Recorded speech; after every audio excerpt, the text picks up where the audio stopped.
ప్రేమ నమ్మకము కలిగిన మా పరలోకపు తండ్రి, నీ అత్యంత ఘనమైన నామానికి స్తుతులు స్తోత్రాలు చెల్లించుకుంటున్నాం.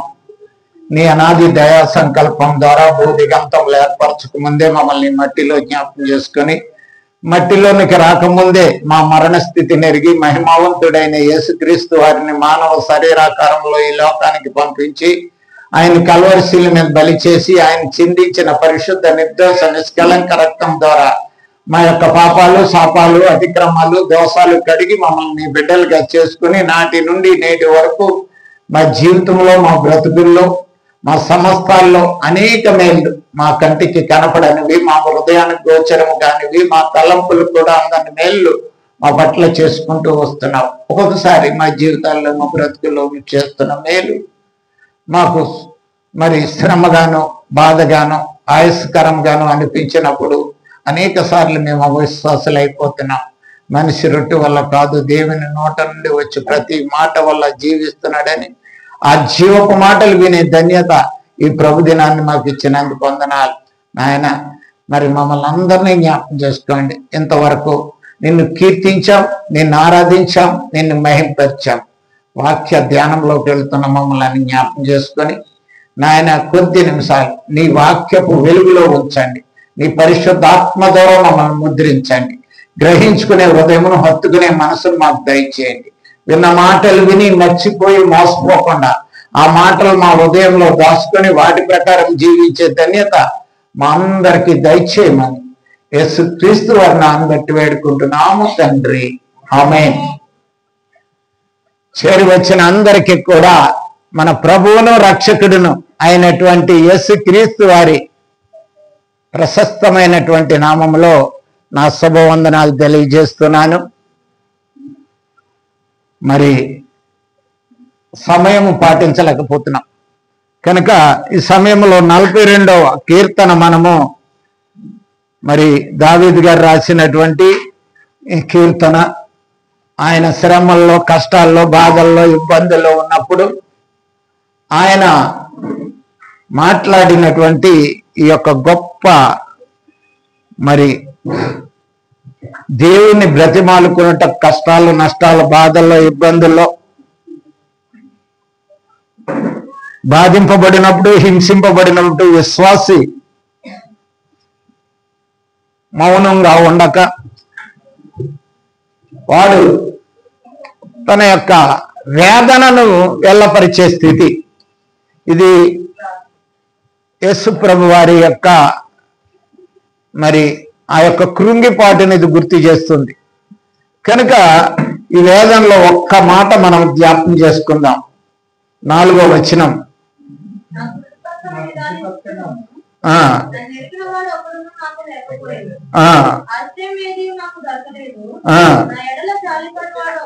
ఒక్కడునో లేడు. కనుక యేసు ప్రభు వారు కల్వరి శిలువలో ఆయన అద్భుతాలు చేసినప్పుడు, ఆయన ఎన్నో గొప్ప కార్యాలు ఆశ్చర్య కార్యాలు చేసినప్పుడు, కుంటి వారిని నడిపించినప్పుడు, గుడ్డి వారికి చూపించినప్పుడు, మరణము నుండి లేవనెత్తినప్పుడు ఆయన ప్రశంసించినటువంటి జనము ఒక్కరు కూడా యేసు ప్రభు పక్కన లేరు.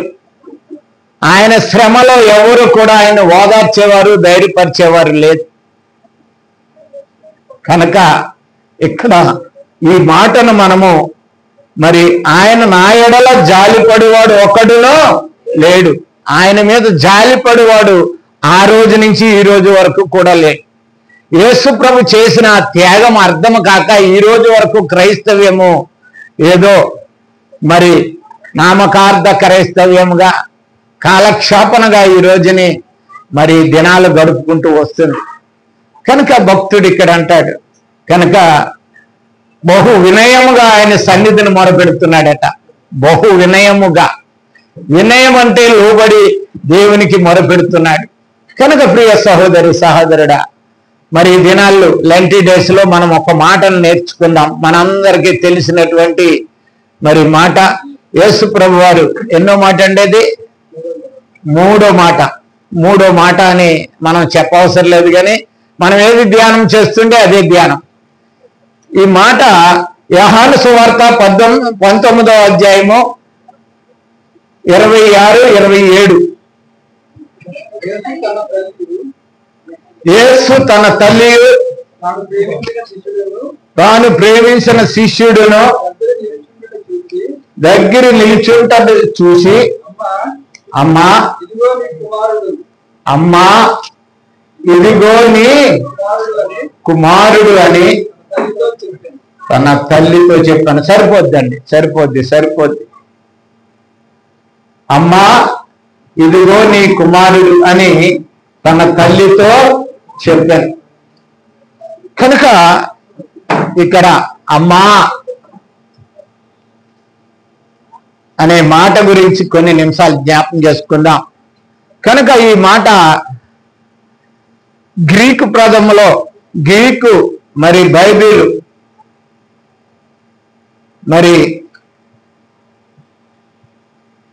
లాటిన్, అరబిక్, గ్రీకు భాషల్లో ఎక్కువగా అనువదించారు. గ్రీకు భాషలో దీన్ని ఏమన్నారంటే గైనై అన్నారు. గైనై అంటే బైబిల్లో ఎక్కడ కూడా మరి అమ్మ అని ఎక్కడ సూచించలేదు, కానీ స్త్రీ అని ఉన్నది. అందుకే ఇంగ్లీష్ బైబిల్లో చూడండి మీరు, ఇంగ్లీష్ బైబిల్లో ఏమని ఉంటుంది? ఉమెన్ అని ఉంటుంది. ఉమెన్ అంటే స్త్రీ అనే అర్థం. కనుక యేసుప్రభు వారు అమ్మ అనే మాట యోహాను సువార్తలో 6 సార్లు మాట్లాడారు. అమ్మ అనే మాట మొట్టమొదటిగా తల్లితో మాట్లాడాడు, తర్వాత మరి ఆ యొక్క మరి ఆ వ్యభిచారంలో పట్టబడిన స్త్రీతో మాట్లాడాడు, మరి అనేక మందితో మాట్లాడినప్పుడు మరి తెలుగు అనువాదంగా అమ్మ అనే మాటను మనకు అనువాదం చేశారు. కనుక అమ్మ అనే మాట చాలా ముఖ్యమైన మాట. కనుక ఈ మాటను మనం ధ్యానం చేసుకున్నట్లయితే ఒక కవి రాసిన కొన్ని విషయాలు మనం జ్ఞాపకం చేసుకుందాం. ఈ అమ్మ అనే మాట పుట్టిన వెంటనే పిల్లలకి మొట్టమొదటి మాట ఏమొస్తుందండి? అమ్మా అంటారు. ప్రతి వ్యక్తి కూడా పుట్టిన వెంటనే కూడా, ఈ లోకంలో జన్మించిన వెంటనే మొట్టమొదటిగా ఉచ్చరించే మాట ఏంటి? అమ్మా. అందుకే ఒక గొప్ప పాత్రికేయుడు రాసినటువంటి మాటలు కొన్ని మీకు వివరిస్తాను. 100 మంది ఉపదేశకులు కలిస్తే ఒక ఉపాధ్యాయుడు అవుతాడట. 100 మంది ఉపాధ్యాయులు కలిస్తే ఒక తండ్రి అవుతాడంట. 100 మంది తండ్రులు కలిస్తే ఒక తల్లి అవుతుందట. ఏమిటి ఈ భాషలో అర్థం ఏమిటి అని అంటే, తల్లికున్నటువంటి ప్రేమ, తల్లికున్నటువంటి స్థానం, తల్లికున్నటువంటి ఆ యొక్క గొప్ప మమకారము ఈ ప్రపంచంలో ఎవ్వరికి కూడా లేదు. అందుకే ఆ భక్తుడు అంత బాగా వివరించాడు. అమ్మ అనే మాట మరి రాయాలి అని అంటే, ఒక కవి అన్నాడు, ఈ భూలోకాన్ని అంతటిని చుట్టేసి, ఈ భూమిని అంతటిని ఒక పేపర్గా చేసి, ఈ సముద్రాలన్నిటినీ సిరాగా చేసి రాసినప్పటికీ అమ్మ యొక్క వృత్తాంతం రాయలేడంట. అంటే అమ్మ ప్రతి వాని జీవితంలో కూడా అమ్మ మధుర స్మృతులు ప్రతి వాడికి గుర్తొస్తాయి. వాడి ప్రతి జీవితంలోనూ అమ్మ యొక్క ప్రత్యేకత ఉన్నది ప్రతి వాని జీవితంలో. కనుక అమ్మ రుణము తీరాలంటే ఏం చేయాలి? అమ్మమ్మగా పుట్టాలట కదా. చాలా మంది పిల్లలను అట్టుకుని అంటారు, మా అమ్మమ్మలాగే ఉన్నావే నువ్వు, మా అమ్మలాగే ఉన్నవే నువ్వు అంటారు. ఎప్పుడు చూడలేదా మీరు చాలా మందిని? ఎందుకంటే అమ్మ మీద రుణం వాడికి తీరలేదు, అమ్మ మీద ఉన్న ఆ యొక్క మమకారం వాడికి తీరలేదు, అమ్మను ప్రేమించలేకపోయిన స్థితిని మరీ గుర్తొస్తుంది వాడికి. అందుకే అంటాడు, నిజంగా మా అమ్మలాగే ఉన్నాను. కనుక అమ్మ రుణము తీరాలంటే ఇంకొక అమ్మలా కావాలట. కనుక ప్రియులారా, అమ్మ అనే మాటను యేసుప్రభు వారు కల్వరి శిలువలో మాట్లాడిన మాటను మనం వివరించుకున్నట్లయితే, అమ్మకున్నటువంటి ప్రాధాన్యత కొన్ని విషయాలు మనం జ్ఞాపకం చేసుకుంటాం. ఈ అనంతమైనటువంటి ప్రేమకు ప్రతిరూపం అమ్మ. మన ముందు నిత్యము ఉండే జ్ఞాపకాలు అమ్మవి. ఈ అనంత రూపంలో ప్రతి దాన్ని కూడా జ్ఞాపకం చేసుకున్నట్లయితే ప్రతిరూపంలో అమ్మ కనపడుతుంది.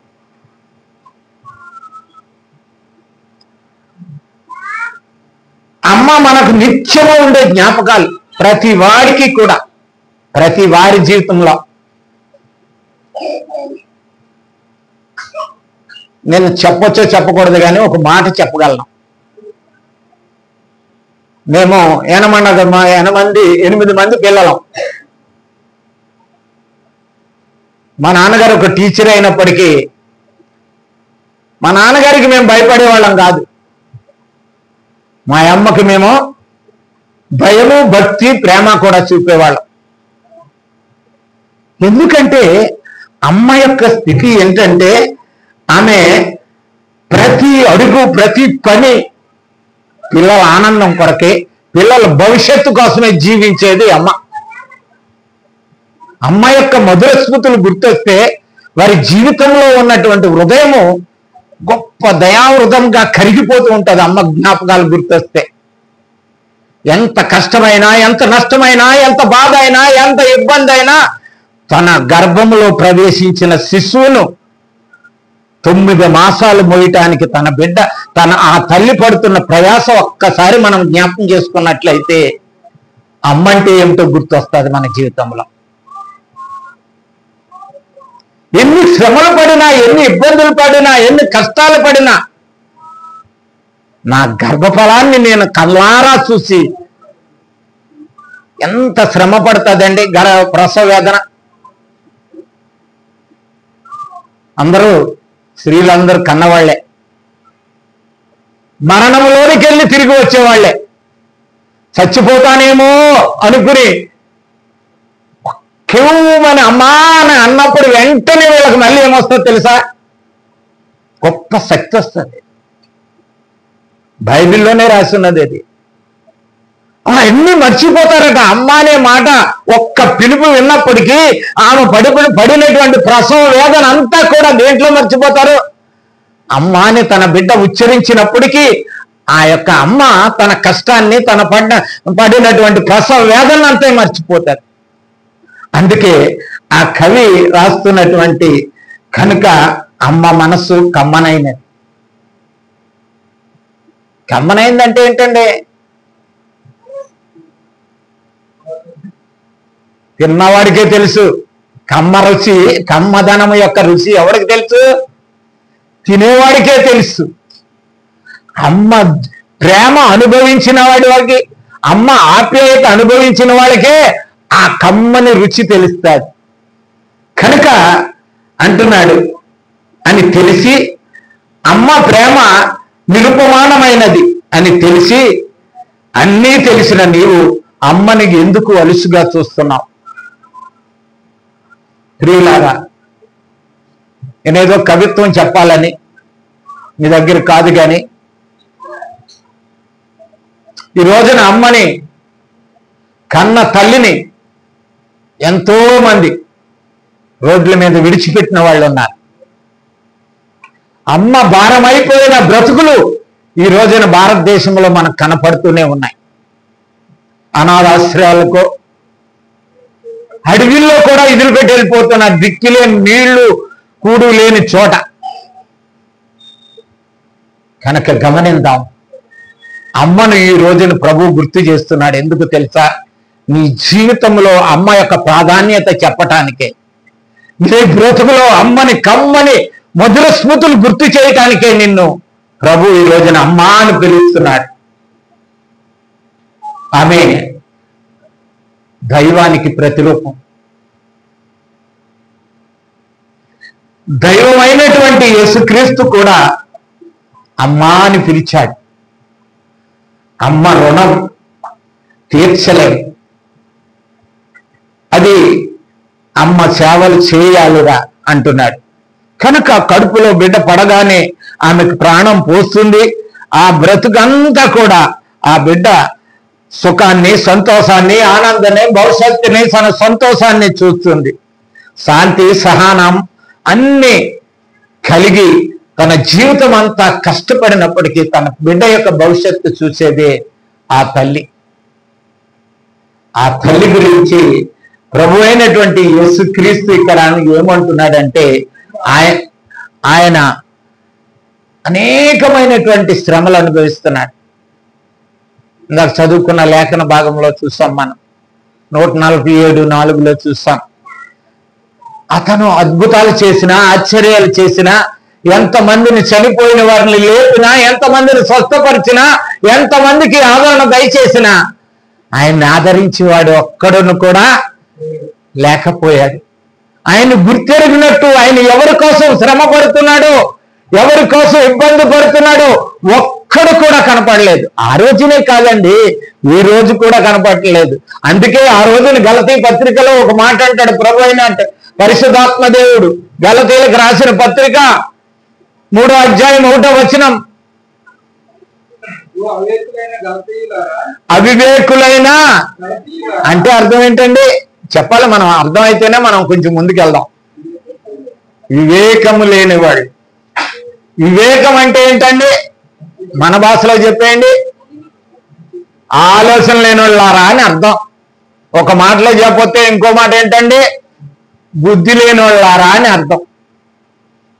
మనం స్పష్టంగా మాట్లాడుకోవాలంటే, అవివేకులైన గలతీయులారా, మిమ్ములను ఎవడు భ్రమ పెట్టెను? సిలువ వేయబడినట్టు వాడుగా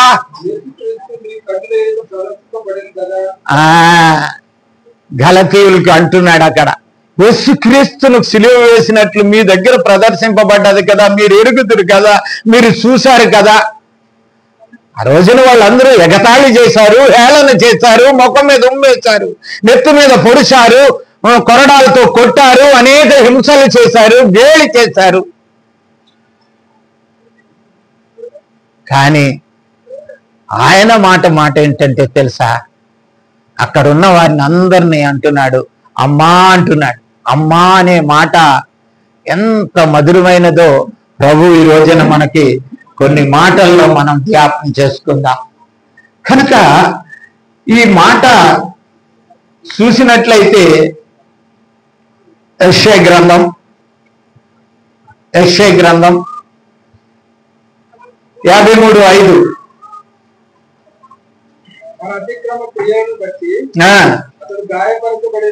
అతడు గాయపరచబడెను, మన దోషములను బట్టి ఆయన నలుగుగొట్టబడెను, మన సమాధానార్థమైన శిక్ష అతని మీద పడెను, స్వస్థత కలుగుచున్నది అంటాడు. కనుక ప్రియులారా, ఆయన మన స్వస్థత కొరకే. స్వస్థత అంటే ఆరోగ్యం, స్వస్థత కోసమే ఆలోచిస్తాడు మానవుడు ఎప్పుడు కూడా. ఆయన పొందిన దెబ్బలు ప్రతీది కూడా మన పాప విమోచన కొరకే, మనల్ని.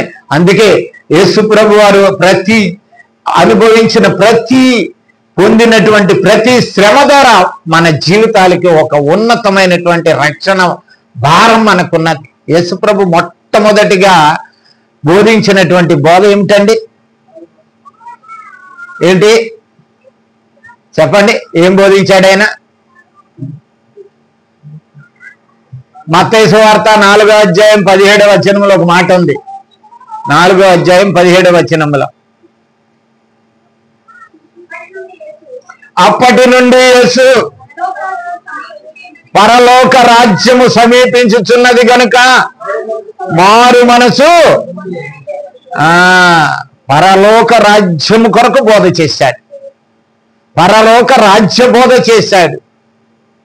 కనుక ఆయన బోధ అంతా కూడా నీ యొక్క నా యొక్క రక్షణ కొరకే, మన రక్షణ కొరకే. ఆయన మారు మనసు పొందుడి అన్నాడు. కనుక ప్రియులారా గమనిందాము, అమ్మ అనే మాట మన జీవితానికి మరి గొప్ప జ్ఞాపకాలను గుర్తు చేస్తుంది, గొప్ప ఆవేదనను గుర్తు చేస్తుంది. మరి యేసు ప్రభు వారు శరీర సంబంధి అప్పటి నుండి తండ్రి మరణించి ఉండవచ్చు. యేసు ప్రభు ఉన్నప్పటికీ ఆయన తండ్రి యేసోబు గారు లేరు. ఎందుకనంటే ఎప్పుడైతే యేసోబు గారు మరి ఆ పస్కా పండుగ రోజుని ఆ యొక్క యెరూషలేముకు వచ్చి తిరిగి వెళ్ళేటప్పుడు ఇరువురు దేవాలయంలో ఉన్న యేసు ప్రభుని, సమాజ మందిరంలో ఉన్న యేసు ప్రభుని కలిశారు.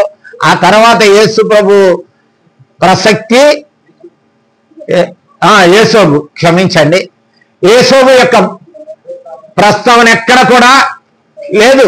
కారణం ఏమిటి?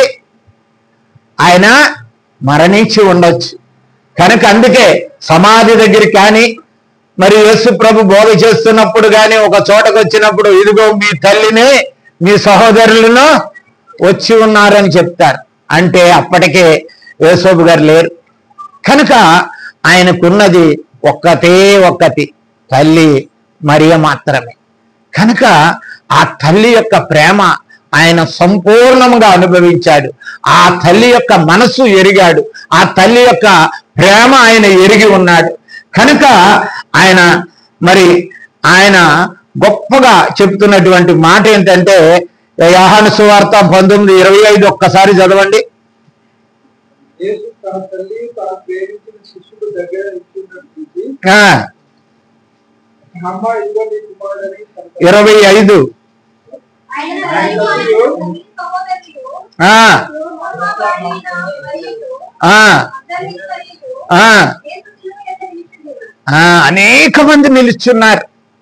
అనేక మంది నిలుచున్నారు. రాణి వారు ఉన్నారు, అక్కడ శతాధిపతి ఉన్నాడు, సైనికులు ఉన్నారు, ఆయన్ని హింసిస్తున్న వారు ఉన్నారు, దారిని పోతున్న వారు అనేక మంది ఆయన్ని హేళన చేస్తున్నారు.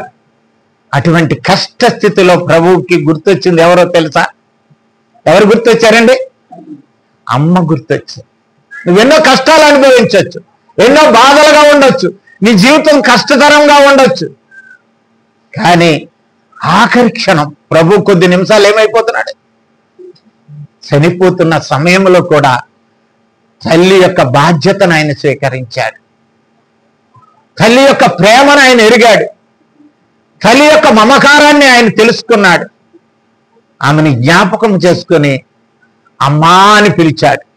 కనుక ఈ మాటలో గొప్ప యూదులకు మొట్టమొదటి సంతానం జ్యేష్ఠుడు. ఎవరైనా సరే తల్లిదండ్రుల యొక్క బాధ్యత స్వీకరిస్తారు. మన భారతదేశంలో కూడా ఈనాటి వరకు కూడా జ్యేష్ఠుడు అంటే ఒక ప్రధానమైనటువంటి స్థానం ఉంది. జ్యేష్ఠుడు అంటే అందరికీ తెలుసు. జ్యేష్ఠుడు అంటే పెద్దవాడు. ఎందుకు స్థానం ఉంది చెప్పండి? జ్యేష్ఠుడు అందరికందా ముందు పుట్టినవాడు. తన పుట్టుక ద్వారా కుటుంబం ఆశీర్వదింపబడతాడు. ఎవరైతే పెద్దగా పుడతాడో, మొట్టమొదటిగా పుడతాడో వాడి ద్వారా కుటుంబం అంతా కూడా ఆశీర్వదింపబడతాడు. ఆ కుటుంబం వర్ధిల్లటం అంటే ఈ రోజుల్లో డబ్బు సంపాదించటమో, బిల్డింగ్లు కట్టుకోవటమో, ఆస్తి సంపాదించటమో, ఉన్నతంగా రావటం ఆలోచిస్తున్నారు. ఇంతకు ముందు రోజుల్లో పిల్లలు ఒకటే ఆస్తి, పిల్లలు ఒకటే ఆశీర్వాదం. దేవుడు ఆశీర్వదించింది దేంట్లోనండి? ఆదికాండం 1:28 ఏమని అన్నాడు? ఎట్లనగా మీరు ఫలించి అభివృద్ధి పొంది విస్తరించి. ఆయన ఆశీర్వాదం ఏ విధంగా ఇచ్చాడండి? ఏమిటి దాని అర్థం? పిల్లలు దేవుడికి కావాల్సింది పిల్లలండి. దేవుడికి కావాల్సింది పిల్లల కోసమే ఈ సర్వ సృష్టిని ఏర్పాటు చేశాడు. ఈ సమస్తాన్ని తన పిల్లల కోసమే ఏర్పాటు చేశాడు. తనకు ఎంతో మంది పిల్లలు కావాలని, ఆ పిల్లలు ఏమి చేయాలని ఆశించాడు. ఏం చేయాలని ఆశించాడండి? పిల్లలు ఎందుకు కావాలనుకున్నాడు? ఒక తండ్రి కన్నాడంటే, ఒక తల్లి కన్నాడంటే, ఆ తల్లిదండ్రులు ఆ పిల్లల దగ్గర వాళ్ళు పొందాలన్న ఒక గొప్ప స్థితి ఏమిటండి? చెప్పండి ఎవరన్నా.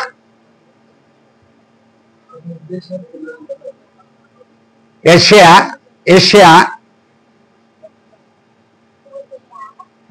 43:7. నా మహిమ నిమిత్తము, నా మహిమ నిమిత్తము. ఎందుకు సృష్టించాడండి? దేవుని మహిమ నిమిత్తమే. నువ్వు బతకడానికి, నేను బతకడానికి, నువ్వు సుఖించడానికి, నేను సుఖించటానికి కాదు. తెలుసా? పిల్లలు కన్న తండ్రి ఆశించేది ఏంటో తెలుసా? నా పేరు నా కొడుకు నిలబెడతాడు రా అంటాడు.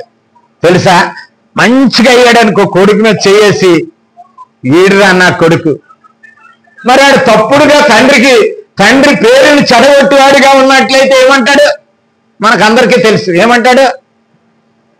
మనందరికీ తెలుసు. ఏమంటాడు చెప్పాలి? నా కడుపున చెడబుట్టవరా అంటాడు. అంతే. నువ్వు నా కడుపును పుట్టవలసిన వాడు కావు. కనుక ఇక్కడ యేసుప్రభు యొక్క బాధ్యతను గుర్తు చేస్తున్నాడు. యేసుప్రభు బాధ్యత ఏంటంటే, తన తండ్రి లేడు, తన తల్లి ఒక్కతే అయిపోయింది, ఒంటరిగా ఉన్నది. ఈయన పెద్దవాడు, మొట్టమొదట మరియకు పుట్టినవాడు. కనుక ఈయన బాధ్యత ఏంటంటే, తల్లి బాధ్యత అతని మీద ఉన్నది.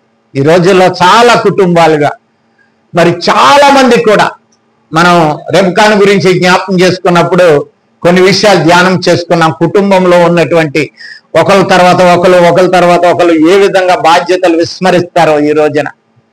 పెద్దవాడిని చూస్తున్నావు, చిన్నవాడిని చూడట్లేదు, అందుకని ఆస్తి ఆడికే పెట్టావు, ఆడికే ఇచ్చావు, వాడినే ఆశీర్వదించావు అని. కానీ తల్లి గర్భంలో ఉన్నది. అందుకే ఇందాక ఒక శ్లోకం చదివింది నేను, ఆ యొక్క మాటలు చదివింది. అందుకే తల్లి మమకారం మన జీవితాల్లో ఎంత చేసినా తీరదండి. తల్లికున్న ప్రాధాన్యత మన జీవితాలు తారబోసినా. అందుకే అన్నాడు, తల్లి రుణము తీరాలంటే ఏమవ్వాలి? అమ్మమ్మగా పుట్టాలి.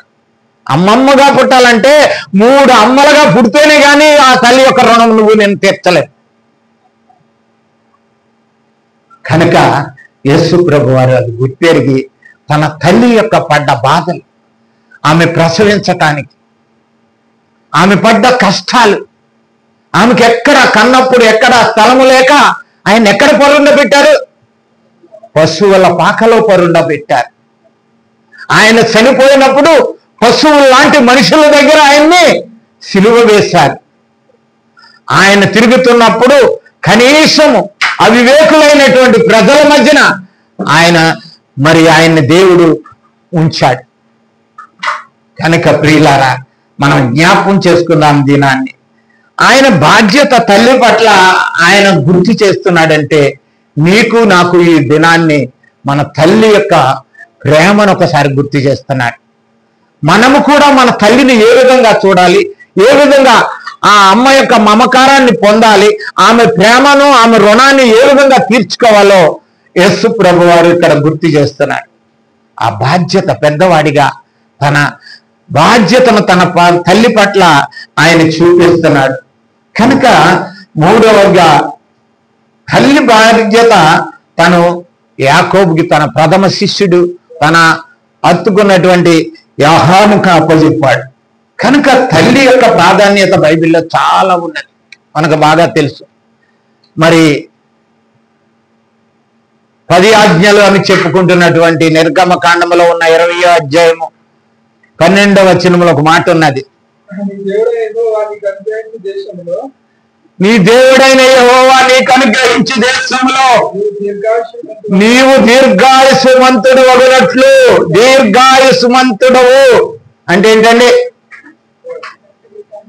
దీర్ఘ ఆయుష్ మంతుడవు, అనేక సంవత్సరాలు దీర్ఘముగా నువ్వు సుఖము, సంతోషం, ఆనందముతో అనుభవించటానికి. ఎక్కడ? అందుకే దేశం చెప్పాడు. దేశాన్ని ఎందుకు చెప్పాడు?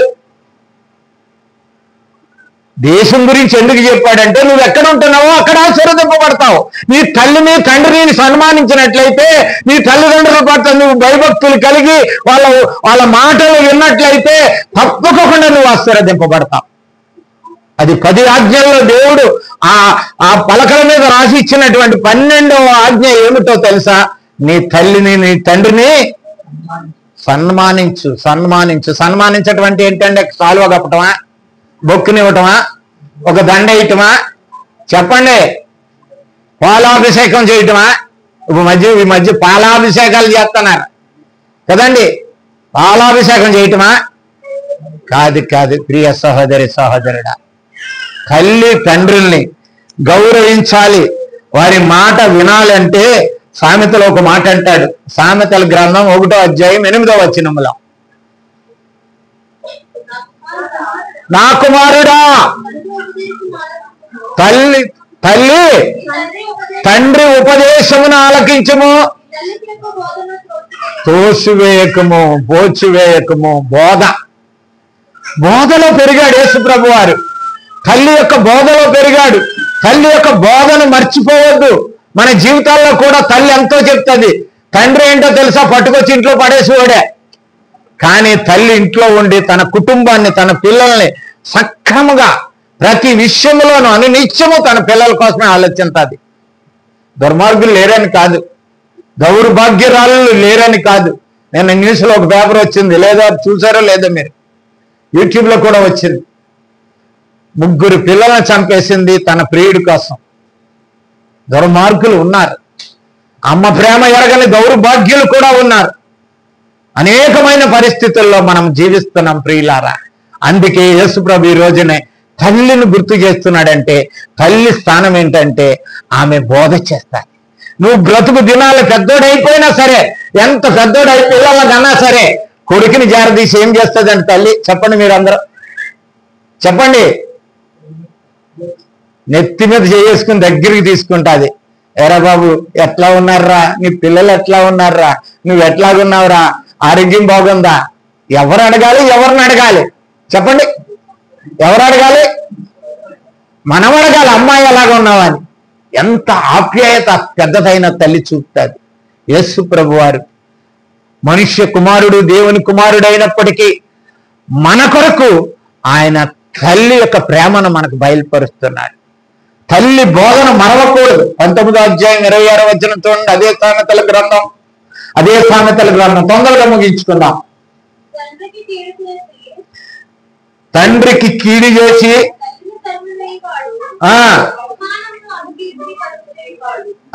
ఆడికి బహుమానం ఏంటంట? అవమానము కలుగుతుంది. వాడు లోకములో అవమానాన్ని అనుభవిస్తాడు వాడు. అంతేకాదు, ఓ మాట అన్నాడండి సామెతల గ్రంథం 20:20లో అనేక సార్లు చదువుకున్నాం మనం. సామెతల గ్రంథం 20:20, తన తండ్రినైనను తల్లినైనను దూషించు వాని దీపము కారు చీకటిలో. అంటే ఏంటండి? దీపం ఏంటి కారు చీకటిలో ఆరిపోవడం ఏంటి? ఆడికేమైంది దీపం ఆరిపోతే? చెప్పాలి. ఏమిటంటే చీకటి ఆరిపోయిన వెంటనే, దీపం ఆరిపోయిన వెంటనే ఇంట్లో ఏమవుతుందండి? చీకటి కాదు, ఆడేమవుతాడు? వాడికి ఏమీ కనపడదు. అయోమయ స్థితిలోకి వెళ్తాడు. వాడి జీవితంలో సంతోషాన్ని సమాధానాన్ని చూడనని అర్థం. వాడి జీవితంలో సంతోషం ఉండదు. ఎవడైతే తల్లిని తండ్రిని సన్మానించడో, దూషిస్తాడో, తల్లి మీద చెడ్డ మాటలు పలుకుతాడో, తల్లిని దూషించే వాళ్ళు అనేక మంది దౌర్భాగ్యులు ఉన్న దేశంలో పుట్టాం మనం.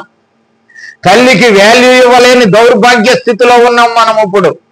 కనుక దేవుడి దినాన్ని జ్ఞాపకం చేస్తుంది. తల్లినైనను తండ్రినైనను దూషించి వాని దీపము కారు చీకట్లో ఆరిపోవును అంటాడు. 23:22 చూడండి. అట్లాగే 23:22 సామెతలు.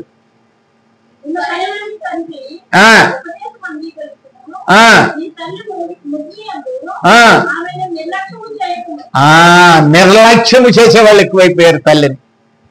తల్లి మాటను నిర్లక్ష్యం చేసేవాళ్ళు, తల్లి మాటను త్రోసివేసేవాళ్ళు, తల్లిని అవమానపరిచేవాళ్ళు అనేక మంది లోకంలో అయిపోయినారు ప్రియులారా. కనుక ఈ రోజున ప్రభువు గుర్తు చేస్తున్నాడు. అమ్మా అని మాట ఎవరి కొరకో తెలుసా? నీ కొరకు, నా కొరకే. అమ్మకు నీ జీవితంలో, నా జీవితంలో ఏ స్థానం ఇస్తున్నావు? ఆయన చనిపోయి ఒక కొద్ది క్షణాల్లో చనిపోతున్న సమయంలో కూడా అమ్మా అని పలకగలిగాడంటే నీ కొరకు, నా కొరకే ఆ మాట ఆయన పలికాడు. మనం గుర్తు చేసుకుందాం. చూడండి, ఇంకొక మాటను చూసుకుందాం. మార్కు సువార్త 7వ అధ్యాయం 10వ వచనంలో. 7వ అధ్యాయం 10వ వచనం. మార్కు సువార్త 7వ అధ్యాయం 10వ వచనం. నీ తల్లిదండ్రులను ఆ కనపరచవలెననియు, ఆ తండ్రినైనను తల్లినైనను దూషించువానికి ఆ మరణశిక్ష విధించవలెనని మోషే చెప్పెను కదా. ధర్మశాస్త్రంలో ఏముందంట? మరణ శిక్ష, ఉరి శిక్ష కదండి. ఈ రోజున హాయిగా భార్య మాటిని ఆడవాళ్ళు బాధపడద్దు. చాలా మంది ఎక్కువగా కూడా ఎవరు మాట వింటారంటే మగవాళ్ళు కూడాను ఎవరు మాట వింటారు?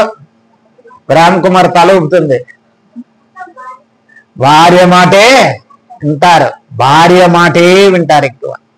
ఎందుకంటే పెద్దోళ్ళు అనేవారు బెల్లం బెల్లం, భార్య తల్లి అల్లం అయిపోద్దంట. అల్లం కొంచెం ఘాటుగా ఉంటుంది, చేదుగా ఉంటుంది కదా, తినబుద్ధి కాదు కదండి. ఇయ్యాలి కూడా దేవుడు చెప్పింది ఏంటో తెలుసా? భార్యను విడిచిపెట్టమని అనలేదు ఎక్కడ. బైబిల్ ఏమని ఉందండి? 2వ అధ్యాయం 24వ వచనం ఆదికాండం ఏమని ఉన్నది? 2:20. తన తల్లిని తండ్రిని విడిచి తన భార్యను హత్తుకొనెను, భార్యను హత్తుకొనెను, వారిరువురు ఏక శరీరులవుదురు, ఏక శరీరులవుదురు, ఒకే శరీరం కదండి. దాన్ని చాలా తప్పుగా అర్థం చేసుకుంటున్నారు లోకం. ఇప్పుడు చాలా తప్పుగా అర్థం చేసుకున్నది. ఏక శరీరం అంటే అర్థం ఏంటండి? ఒకే మనసు, ఒకే భావము, ఒకే ఉద్దేశం కలిగి ఉండాలి. అంతేగాని ఒక సైడే లాగదు. అర్థమైందండి? ఒక సైడే ఉండదు. అది ఏక శరీరులందు అని ఏక శరీరులు అయి ఉంటారు అన్న చెప్పిన దేవుడే ఏమన్నాడు తెలుసా? తల్లిని తండ్రిని సన్మానించకపోతే వాడి జీవితంలో మంచి చూడలేదని చెప్పి అనేక వాక్యాలు చెప్పినాయి. ఎందుకు చెప్పాడంటే ఏక శరీరము అనే మాట ఎందుకు చెప్పాడంటే నిజమే, మానవుణ్ణి ఒకే శరీరం నుంచి తీశాడు, ఒకే శరీరం అయి ఉండాలి. అవ్వమ్మని ఎవరి నుంచి తీశాడండి? ఆదాము నుండి తీశాడు. ఆదాము, అందుకే ఆదాము దగ్గర నిలబెట్టినప్పుడు ఇది నరు నుండి తీయబడ్డది, నారి అనబడును, నా శరీరము ఎముక అన్నాడు. అంతే, నా ఎముకలో ఎముక, నా శరీరంలో శరీరము నరు నుండి తీయబడ్డది కనుక ఇది నారి అనబడిన. ఎందుకంటే ఇద్దరు ఏక శరీరాలు ఉండాలి. కుట్రలు చేయటానికి కాదు, ఒక సంసారాన్ని పడగొట్టడానికి కాదు, తల్లిదండ్రులను ద్వేషించటానికి కాదు, ఈ సమాజాన్ని పాడు చేయటానికి కాదు, ఈ లోకములో ఉన్నటువంటి నీతిని యథార్థతను పాడు చేసి ఈ రోజున స్త్రీ సమాజం ఎంత భయంకరమైన పరిస్థితులకు వచ్చేసిందంటే నింద ఎవరికి వస్తుందండి? పిల్లలు పాడైపోతే నింద ఎవరికి వస్తుంది? ఎవరికి వస్తుందండి? తల్లికే వస్తుంది. ఎవరిని అంటారు? తల్లినే అంటారు. ఏమంటారు? చాలా మంచిగా పిలుస్తారు. మీరంతా ఏమంటారు చెప్పండి ఒక్కసారి. పర్వాలేదు, నేను యూట్యూబ్లో మాట్లాడుతున్నాను. ఇది మీరేం భయపడకండి, సిగ్గుపడకండి. మీరు చెప్పండి, ఎవరికన్నారని అంత మంచిగా అంటారా అండి? ఆయన చూడండి ఎంత నీట్గా మాట్లాడుతున్నాడు. ఏమంటారు చెప్పండి? ఎవత్తకన్నది అంటారు. నింద ఎవరికేస్తున్నారు? తల్లికేస్తున్నారు. తల్లి ఎంత భారం కలిసి తన బిడ్డలను, అందుకే మరి తల్లిదండ్రులకు ఉండవలసిన బోధ ఏంటంటే ప్రభు యొక్క బోధలో, ప్రభు యొక్క శిక్షలో మీ పిల్లలను పెంచమన్నాడు. ఎందుకో తెలుసా? ప్రభు యొక్క బోధ ఏమిటంటే తల్లి కుమారుల యొక్క బాంధవ్యం యేసు ప్రభు వారు కల్వరి శిలువలో గుర్తు చేసిన సంగతి అదే. తన ఎంత కష్టంలో ఉన్నా, ఎంత బాధలో ఉన్నా, చనిపోవడానికి సిద్ధముగా ఉన్నా, ఈ లోకమంతా ద్వేషించినా, ఆయన సిలువ వేసినా, ఆయన్ని ఎవరు పట్టించుకోకపోయినా, ఆయన చేసిన త్యాగాన్ని ఎవరు మరి గుర్తు చేయలేకపోయినా, ఆయన మాత్రం ప్రేమ చూపుతున్నాడు తల్లి మీద. ఏమని? అమ్మా, ఇదిగో నీ కుమారుడు. బాధ్యత కలిగినటువంటి జీవితం యేసు ప్రభు నీకు నాకు ఈ రోజును గుర్తు చేస్తున్నాడు. ఈ రోజుని నీకు నాకు గుర్తు చేస్తున్నాడు. అందుకే ఒక మాట అంటాడు, ఎఫెసీయులకు రాసిన పత్రిక 6వ అధ్యాయం. కొన్ని మాటలు చూసుకుందాం ప్రియులారా. ఈరోజు ఎగ్జామ్ ఉన్నది, ఎగ్జామ్ కోసం కూడా తొందరగా ఎఫెసీయులకు రాసిన పత్రిక 6వ అధ్యాయం 1వ వచనం, పిల్లలారా విధేయులయుండుడి. విధేయత ఇది ధర్మమే అంటాడు. ధర్మం అంటే ఈ రోజుల్లో కనీసం ధర్మం ఎరగని మనుషులు అయిపోయినారు కదండి. మా చిన్నప్పుడు నాకు ధర్మం అంటే అర్థం కాలేదు. వాడు ఎవరో అడుక్కునేవాడు వచ్చి బాబు ధర్మం చేయండి అనేవాడు. ఏంట్రా నాకు అర్థం కాలేదు, ధర్మం చేయటం అంటే ఏమిటి? ఎవరికైనా అర్థమైంది ఇప్పటికైనా? ఎవరి మాట అది? ప్రభు అయినటువంటి యేసుక్రీస్తు మాట. నిన్ను వలె నీ పొరుగువాణ్ణి ప్రేమించు. నీకు ఒక అంగి ఉంటే రెండు అంగీలు ఉంటే ఒక అంగి వాడికి ఇచ్చేయి. యేసుప్రభు వారు కూడా శిష్యులతో మాట్లాడాడు. నేను హాస్పిటల్లో ఉన్నాను, నన్ను చూడటానికి వచ్చారు, నేను ఆకలేసింది, నాకు అన్నం పెట్టారు, నాకు దాహం వేసింది, నీళ్ళు ఇచ్చారు, అనేక మాటలు మాట్లాడారు. శిష్యులు ఆశ్చర్యపోయి, ప్రభా ఎప్పుడు నువ్వు రోగి అయి ఉన్నావు, ఎప్పుడు నీకు పెట్టాము ఏంటి అని అడిగినప్పుడు ఏమన్నాడు యేసుప్రభు వారు? మీలో ఒక అల్పునికి చేసిన ఎడలా. కనుక ధర్మం అంటే ఏమిటో తెలుసా? తల్లిదండ్రులను సన్మానించటం. మీ తల్లిదండ్రులు స్త్రీలవనే పురుషులవనే, నేను ఒక పురుషుడి కోసమే చెప్పట్లేదు, ఒక స్త్రీ కోసమే చెప్పట్లేదు. పురుషుడైనా స్త్రీ అయినా దేవుని దృష్టిలో ఒకటే. దేవుని దృష్టిలో ఆత్మ సంబంధంగా మనం ఒక్కటే. ఈ ఆత్మ సంబంధమైన జీవితంలో మనము ఏక శరీరులము. ఇద్దరు ఒకే శరీరాన్ని ఒకే ఆత్మను కలిగిన వారు. మనిషి స్త్రీ అయినా పురుషుడైనా ఎక్కడి నుంచి వచ్చారండి? ఎక్కడి నుంచి వచ్చారు? దేవుని నుండి. ఆదికాండం 2వ అధ్యాయం, దేవుడైన యెహోవా నేల మట్టి నుండి నన్ను నిర్మించి వాని నాసికారంధ్రములో జీవాయువునొకగా నరుడు ఆ జీవాత్మ నుంచి అవ్వమ్మను తీశాడు. ఇద్దరు ఒకే ఆత్మ ఒకే శరీరము. కాదంటే ఒక్కటే మనసు లేదు. ఏమి లేదండి? మనసు లేదు. మనసు ఒక్కటి లేదు అంతే. ఆ మనసు వేరే, ఈయన మనసు వేరే కదా. ఆమె పీతలు తింటానంటది, ఏమో చేపలు తింటానంటాడు వీడు. ఇద్దరికి పడదు. నాకు చికెన్ అంటే అసలు నచ్చదండి, మటన్ తెచ్చుకోదాం అంటది ఈమె. ఆయన ఏమంటున్నాడు? ఏక శరీరులు అంటాడు. ఒక శరీరానికి ఒకటే ఇచ్చ ఉంటుందండి. ఒక శరీరము ఇచ్చ ఎక్కడి నుంచి పుడుతుంది చెప్పండి మీరు? ఇచ్చ అంటే కోరిక ఎక్కడి నుంచి పుడుతుంది? రక్తంలో ఉంటుంది. మానవ శరీరంలో మనస్సు అనేది కూడా రక్తంలోనే ఉంటుంది. రక్తంలో ఉన్న ఇచ్చ కోరిక 10 విధాలు ఉండదు. ఒకే శరీరంలో ఒకటే రక్తం ఉంటుంది. ఆ రక్తానికి ఒకే మనస్సు ఉంటుంది. అందుకే ఏక శరీరులు అన్నాడు. ఏక శరీరం ఉన్న వాళ్ళు భార్య భర్తలు ఏకమవ్వాలి. అది లోక విషయాల్లో కాదు, దేవుని యందు ఏక మనస్సు కలిగి ఉండాలి, ఏక హృదయం కలిగి ఉండాలి, ఏక స్థితి కలిగి ఉండాలి, అట్టి మనసు కలిగి ఉండాలి. కనుక ప్రియులారా, అది ధర్మం అంటాడు. ధర్మం ఏదో తెలుసా? నీ తల్లిని తండ్రిని సన్మానించటమే కాదు, వాళ్లకు విధేయులు అవ్వాలి. ఏమవ్వాలమ్మా? విధేయులు అవ్వాలి, లోబడాలి. విధేయత అంటే వాళ్ళ మాటకు ప్రతి మాటకే కదండి. చిన్నప్పుడు నేను అనేవాడిని, ఎక్కడికి వెళ్ళారా అని మా నాన్నగారు అడిగితే నేను అనేవాడిని, ఎక్కడికి వెళ్ళలేదు. ఎక్కడికి వెళ్ళకపోతే ఇక్కడే ఉండాలి కదా, నేను నిన్ను ఎందుకు పిలుస్తాను అనేవాడే. కనుక మనం తల్లిదండ్రుల మాట విన్నట్టు ఉంటాం కానీ వినను.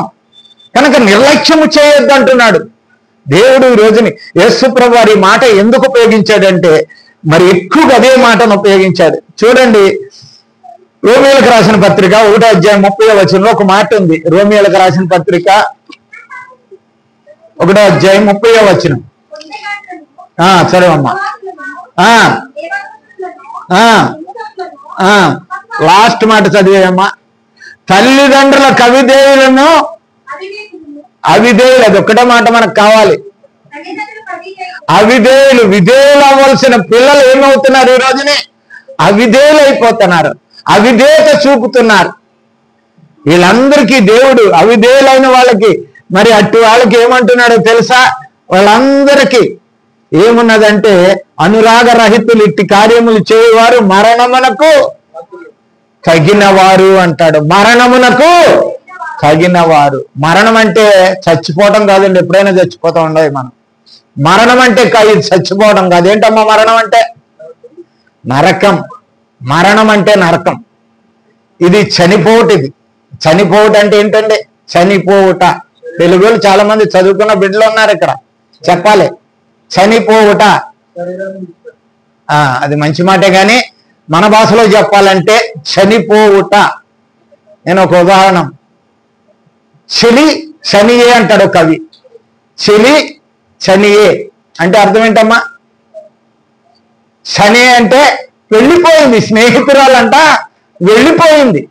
అంటే మనము కూడా ఇక్కడి నుంచి వెళ్ళిపోతాం, ఈ శరీరంలో నుంచి, ఈ లోకంలో నుంచి, ఈ శరీరంలో నుంచి వెళ్ళిపోవట, చనిపోవట. కానీ మరణం అనేది ఏమిటంటే తెలుసా? మరణం అనేది అగ్నిగుండం, నరకం, యాతన పడే స్థలం. తల్లిదండ్రులకు అవిధేయులైన వాళ్ళు మరణానికి తగినవారు. వీళ్ళారా, ఈ రోజున మనం యేసుప్రభు వారు పలికినటువంటి శిలువ మీద పలికినటువంటి 3వ మాట అమ్మా అనే మాటని మనం ధ్యానం చేసుకున్నట్లయితే మన జీవితంలో మనము చేస్తున్నటువంటి అవిధేయ స్థితిని బయలుపెట్టడానికే యేసుప్రభు వారు అమ్మా అని పలికాడు, అమ్మా అని పలికాడు. రెండవదిగా ఆయన బాధ్యతను కనపరిచాడు. ప్రతి కుమారుడు, ప్రతి కుమార్తె, నాకు పెళ్ళైపోయింది, మా ఆయన చేశాడు, మా తల్లిదండ్రులతో సంబంధం లేదు, మా తల్లి కన్నది, పెంచింది, పెద్ద చేసింది, పెళ్లి చేసింది, అయిపోయింది. ఈ రోజులు అదే అనుకుంటున్నారు. మా తండ్రి కన్నాడు, మా తల్లిదండ్రులు కన్నారు, నన్ను పెద్ద చేశారు, ఉద్యోగస్తులు చేశారు, ఆయన బాధ్యత అయిపోయింది, ఆయన బతుకుతాడు, ఆయన బతుకుతాడు, నా బతుకు నేను బతుకుతున్నానని కాదు. నీకు నాకు ఈ రోజున చేసిన బోధ ఏంటో తెలుసా? నీ తల్లిదండ్రులు బ్రతుకున్నంత కాలము నీవు నీ తల్లిదండ్రుల పట్ల బాధ్యత కలిగి ఉండాలి. బాధ్యత ఉన్నది నీకు. యేసుప్రభు వారు ఈ రోజును గుర్తు చేస్తున్నది ఏంటో తెలుసా? ఆయన చనిపోకముందు ఎన్ని శ్రమలు అనుభవిస్తున్నా, ఎన్ని బాధలు అనుభవిస్తున్నా, ఆయన శరీరం నుండి కడబొట్టు వరకు నీ కొరకు నారు కలుస్తున్నా, నీకు చెప్పవలసిన బోధ ఏమిటో తెలుసా? మొదటిది, తల్లి పట్ల ఉన్నటువంటి అపారమైనటువంటి ప్రేమను, అపారమైనటువంటి బాధ్యతను గుర్తు చేస్తున్నాడు. ఈ మాట ద్వారా నేను నేర్చుకోవాల్సింది అదే. అందుకే ఒక మాట అంటే చూడండి, 28వ అధ్యాయం సామెతల గ్రంథం,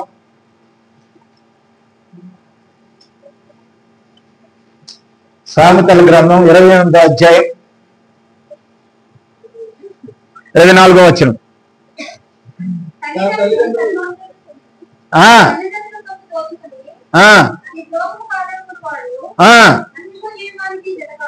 జతగాడు. ఎవరికి జతగాడండి? జర్షింపజేయవాడు ఎవడు? సాతాను గాడి దోస్తు. యేసుప్రభు అందుకే అన్నాడు యోహాను సువార్త 8:44 ఏమన్నాడు ఆయన? మీరు మీ తండ్రి యొక్క అపవాది సంబంధులు, మీ తండ్రి దురాశలను నెరవేర్చ కోరుచున్నారు. ఆది నుండి నరహంతకుడయ్యుండి సత్యమందు ఉన్నవాడు వాడు. సత్యం అంటే ఏంటండి? వాక్యము. వాక్యం ఎవరండి? ప్రభు అయినటువంటి యేసుక్రీస్తు. యేసుక్రీస్తులో లేనివాడు, యేసుక్రీస్తుని కలిగిన వాడు కాదు గనక నిన్ను కూడా నీ స్నేహితుడైనటువంటి, ఇక్కడ అంటున్నమాట, ఎవరైనా తల్లిదండ్రులను అవమానిస్తారో, తల్లిదండ్రులు దూషిస్తారో, తల్లిదండ్రుల మీద అవిధేయత చూపుతారో, తల్లిదండ్రులను సన్మానించారో, వాళ్ళకి విధేయులు కారో, వారు ఎవరికి స్నేహితులు అంటే అపవాది యొక్క స్నేహితులు. అది గుర్తు చేయటానికే ప్రభు కల్వరి శిలువలో అమ్మా అని అడిగాడు. అమ్మకున్న ప్రాధాన్యత ప్రియ సహోదరి సహోదరుడా నువ్వు ఎరగాలి. అమ్మాయి ఆప్యాయత ఈ ప్రపంచంలో ఎవరూ పంచిపెట్టలేరండి. ఒక మాట చెప్తాను, ఒక కథ బైబిల్లోనే ఉంది. జ్ఞాని అయినటువంటి సొలొమోను దగ్గరికి ఒక తీర్పు 2 స్త్రీలు వచ్చారు. చాలా మందికి తెలుసు ఉంటుంది. ఆ 2 స్త్రీలు కూడా ఒకేసారి కన్నారు. వాళ్ళ బిడ్డని ఆమె వేసుకుని నిద్రపోతుంది, ఈ బిడ్డని ఈమె వేసుకుని నిద్రపోతుంది.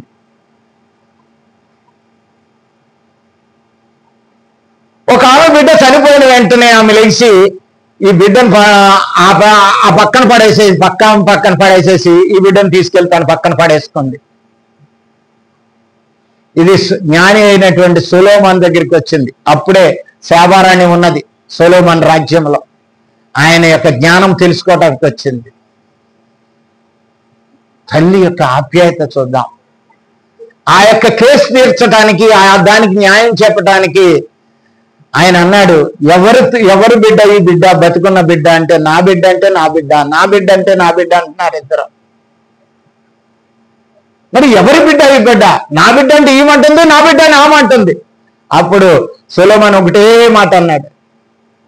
ఏమన్నాడంటే, ఖడ్గం తీసుకొచ్చి 2 కింద చీర్చేసి ఆమెకి సగం ఈమె సగం ఇచ్చేయమన్నప్పుడు, ఏ తల్లి అయితే మోసం చేసి బతుకున్న బిడ్డను తన పక్కన పండుకుని నాది అని అంటుందో ఆమె అలాగే చెయ్యి. ఎందుకన్నది చెప్పండి? ఎందుకన్నది? తనకు బిడ్డ లేదు, తన బిడ్డ కూడా చనిపోయింది కనుక ఈ తినకు కూడా బిడ్డనే లేకుండా చేయాలని శిరసకం చేయమన్నది. అప్పుడు ఆమె నది బిడ్డ గల తల్లి అన్నది, వద్దయ్యా ఆమెకే ఇచ్చేయి ఆ బిడ్డని. తల్లి ప్రేమ, తన కన్న స్థితిని కూడా మర్చిపోయి, తన బాధను మర్చిపోయి, తన బిడ్డ యొక్క సుఖాన్ని సంతోషాన్ని చూడాలనుకున్నది తల్లి. అదే యేసుప్రభు ఇక్కడ చెప్తున్నాడు. తన బాధలన్నీ మర్చిపోయాడు, తన శ్రమలన్నీ మర్చిపోయాడు, అతను అనుభవిస్తున్న సమస్తాన్ని ఆయన బాధపడుతూ, అమ్మా నా బాధ చూసావా అని అనలేదు. ఆయన ఏమన్నాడు? అమ్మా నీ బాధని నేను చూడాలి తల్లి. కనుక నువ్వెన్ని కష్టాల్లో ఉన్నా, ఎన్ని బాధల్లో ఉన్నా, యేసుప్రభు నీకు నాకు ఈ రోజున కలవరి శిలువ మీద పలుకుతున్నటువంటి 3వ మాట ఏమిటో తెలుసా? నీ తల్లి యొక్క బాధ్యత నీదే, నీ తల్లిదండ్రుల యొక్క బాధ్యత నీదే. తల్లిని తండ్రిని నీవు సన్మానించకపోయినట్లయితే యేసుక్రీస్తును గౌరవించినట్లు కాదు. యేసుక్రీస్తును ఎరిగిన వారము కాదు మనము. యేసుక్రీస్తును రక్షకుడిగా ఎరిగిన వారము కాదు. ఆయన మాటకు, ఆయన ఆజ్ఞకు లోబడకపోయినట్లయితే మనము ఆయన ప్రేమను ఎరిగిన వారము కాదు. అక్కడ ప్రేమను కనపరిచాడు ఆయన. ఆయన కష్టంలో ఉండి కూడా ఆయన ప్రేమను మనకి వ్యక్తపరుస్తున్నాడు. ప్రియ సహోదరి సహోదరుడా, నీ తల్లిదండ్రుల పట్ల నీవు చూపుతున్నటువంటి ప్రేమ ఒకసారి గుర్తు చేసుకో. తల్లి అంటే ఎంత ఆప్యాయతగా చూడాలో ప్రభు అయిన యేసుక్రీస్తు ఇక్కడ చూపిస్తున్నారు. 30వ అధ్యాయంలో ఒక మాట, తిమోతికి రాసిన 2వ పత్రిక 3వ అధ్యాయం 2వ వచనం. తిమోతికి రాసినటువంటి 2వ పత్రిక 3వ అధ్యాయం 2వ వచనం. ఎలయనగా స్వార్థ ప్రియులు, ఆఖరి మాట చదువు.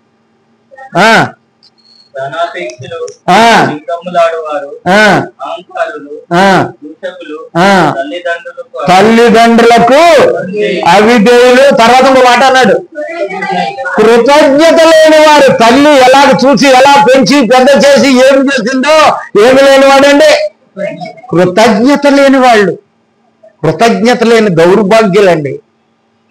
కనుక ప్రియులారా, అది గుర్తు చేయటానికే మీలో ఉన్నటువంటి క్రూరత్వం ఉన్న చూసావా, చలించని హృదయం ఉన్న చూసావా, తల్లిదండ్రుల పట్ల ప్రేమ చూపలేని, దయ చూపలేని, జాలి చూపలేని. అందుకే యేసు ప్రభుకున్న గొప్ప బిరుదు, దేవునికున్న గొప్ప లక్షణంలో ఒక లక్షణం ఏంటో తెలుసా? కొరింథీయులకు రాసిన 2వ పత్రిక 1వ అధ్యాయము 3-4 వచనాలండి. ఏంటండి అయినా ఏమిటి చెప్పాలి మీరు అందరూ? కనికరము చూపు తండ్రి. ఆయన నువ్వు కలిగి ఉన్నట్లయితే నీలో కూడా కనికరం ఉండాలి. ఆయన్ను కలిగానని నువ్వు చెప్పుకున్నట్లయితే, యేసు ప్రభువును కలిగిన క్రైస్తవుని అని చెప్పుకున్నట్లయితే నీలో కనికరం ఉండాలి. ఆయన తల్లికి ఏమిస్తున్నాడు తెలుసా? తర్వాత మాట చదవండి. సమస్తమైన ఆదరణ అనుగ్రహించు దేవుడు ఆదరణిస్తున్నాడు. తండ్రి లేడు, అన్నదమ్ములు పట్టించుకోవట్లేదు. తను ఇంతవరకు అమ్మ ఎంతో గారంగా పెంచింది, కానీ తను చనిపోయిన తర్వాత తన తల్లి యొక్క బాధ్యతను గుర్తు చేసుకుని ఆమెకు ఆదరణగా తన శిష్యునికి అప్పచెప్పుతున్నాడు. ప్రియ సహోదరి సహోదరుడా, ఈ రోజున మనం నేర్చుకోవాల్సిన గొప్ప మాట ఏమిటంటే, మన తల్లిదండ్రుల పట్ల మనం ఏ విధమైనటువంటి స్థితి కలిగి ఉన్నాం. అమ్మాని పిలిచిన వెంటనే ఒక పశువు పరిగెత్తుకొస్తుందండి. చూడండి, భూమి మీద ఎన్నో జంతువులు ఉన్నాయి, నేను మిమ్మల్ని ఏమంటలేదు దయచేసి. కానీ ఈ లోకములో ఉన్న అమ్మ పాత్ర కలిగినటువంటి ప్రతి ఒక్క జీవరాశికి తన బిడ్డ పట్ల ఎంత ప్రేమ కలిగి ఉంటాయి చెప్పండి. మరి మనుషులు ఎందుకు ఇలా మృగాల్లో ప్రవేశిస్తున్నారో తెలియదు, ఎక్కడ చూసినా. అందుకే యేసుప్రభు వారు ఈ రోజుని ఆ మాటను నీకు నాకు గుర్తు చేస్తున్నా. ఈ రోజుని అమ్మ అనే మాటకు ఉన్నటువంటి అర్థాన్ని బయట పెడుతున్నాడు ఆయన. అమ్మలో ఉన్నట్టు మమకారాన్ని బయట పెడుతున్నాడు, అమ్మలో ఉన్నటువంటి ఆప్యాయతను బయట పెడుతున్నాడు, ఆ అమ్మలో ఉన్నటువంటి నిస్వార్థమైనటువంటి లక్షణాన్ని తను చనిపోయినా పర్వాలేదు, నా కుమారుడు నా కుమార్తె బాగుండాలి. అది యేసుప్రభు చెప్తున్నటువంటి బోధ. ప్రియ సహోదరి సహోదరుగా, ఆఖరిగా సామెతలు 37లో చూసుకుందాం.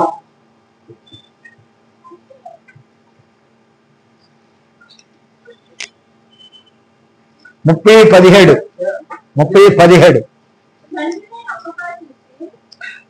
తల్లిని అపహసించి కన్ను లోయ కాకులు వాడు గుడ్లు పీకేస్తాయంట.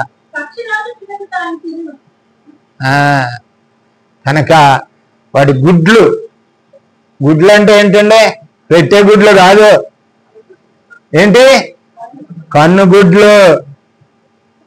వాడి దృష్టిలో గుడ్డివాడు అయిపోతాడు. వాడు మంచిని చూడలేడు, మేలుని చూడలేడు, ఆశీర్వాదాన్ని చూడలేడు, దీవెనలు చూడలేడు వాడి జీవితంలో. అందుకే యేసుప్రభు గుర్తు చేస్తున్నాడు, ప్రియ సహోదరి సహోదరుడా, అమ్మా అని గుర్తు చేస్తున్నాడు.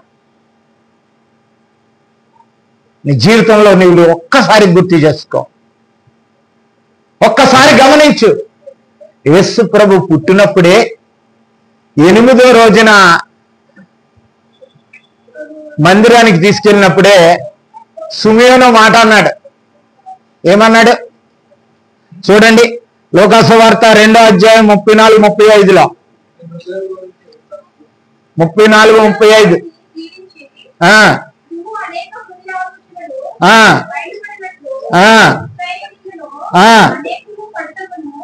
అనేకులు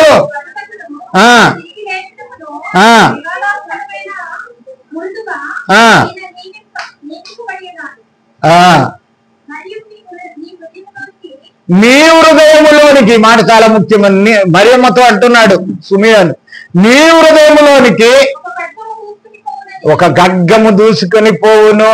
ఖడ్గం దూసుకెళ్తే ఏమొస్తుందండి? మన ఒంట్లో ఒక ఖడ్గం దూస్తే ఏమొస్తుంది మనకి? బాధ. ఆ రోజునే వేదన గుర్తు చేశాడు. అయినప్పటికీ ప్రభువు మీద ప్రేమ కోల్పోలేదు తల్లి. మరియమ్మ గారు యేసు ప్రభు మీద ప్రేమ కోల్పోలేదు. తనకు తెలుసు, ప్రభు గురించి సమస్తము ఎరుగును.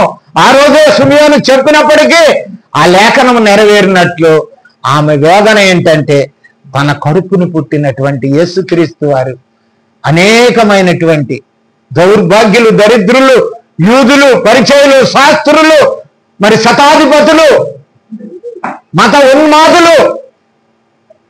ఉన్మాదులు చేస్తున్నటువంటి ఆ యొక్క అన్యాయమైనటువంటి తీర్పుకు బలి అయిపోయినాడు.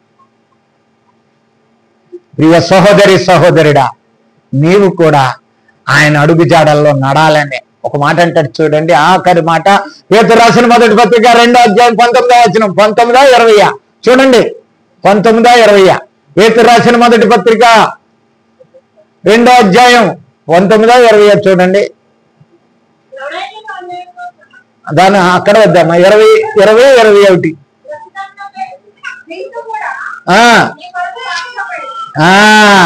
అది క్రీస్తు కూడా మీ కొరకు బాధింపబడి